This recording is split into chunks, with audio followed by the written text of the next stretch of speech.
She has taken that ceremonial bath to prepare her to utter the Shahada.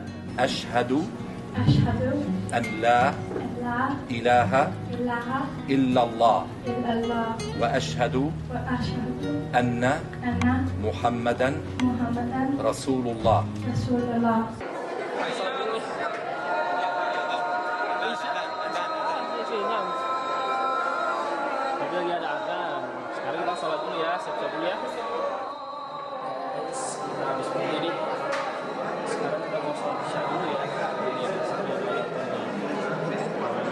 Hello Muslim friends of the world.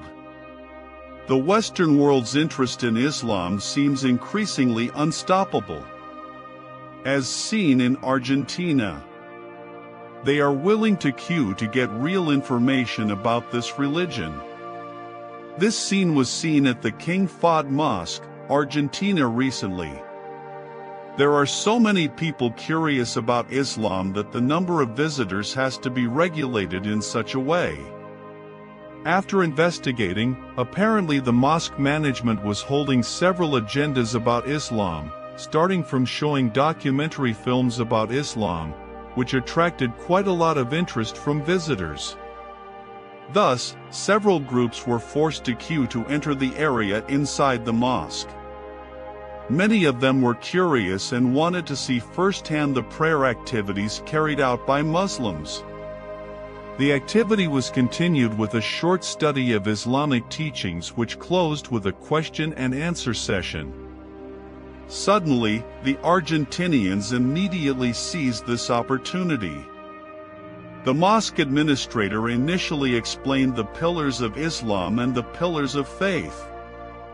Then, it was also explained that Jesus was a prophet who had a special position in Islam, including that his mother was believed to be a holy woman.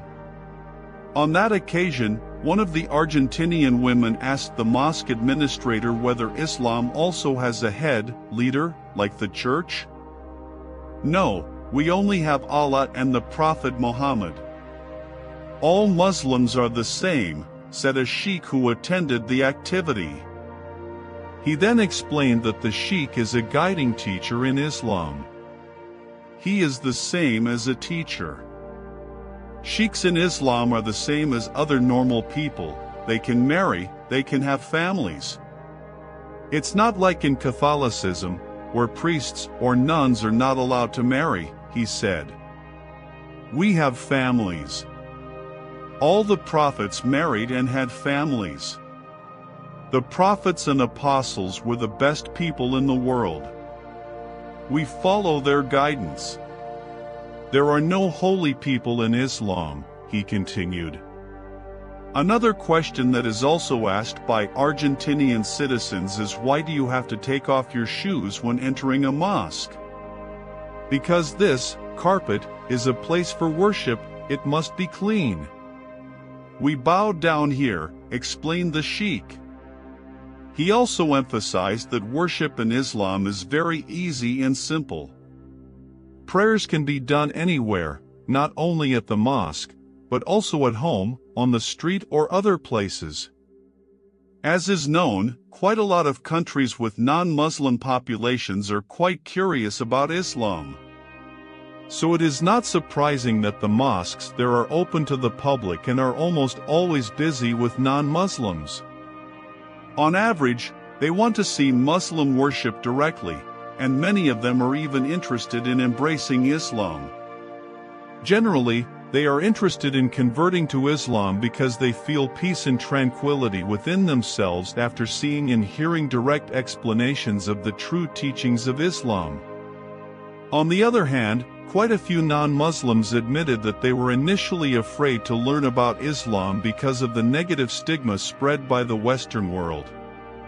The propaganda that is most often raised is that the Islamic religion is synonymous with terrorism. However, because of their high curiosity, they finally had the courage to attend the mosque and finally got the correct information about Islamic teachings. Argentina is one of the southern countries of South America and the country with the second largest area after Brazil. This country has quite a lot of population growth, namely 0.93%, so that in 2022 the population will reach 46 million people. Quoted from Fendizian, of the total population, the community is divided into several religious groups, namely Christians, Protestants, Evangelicals, Roman Catholics, and Jehovah's Witnesses and Mormons, as much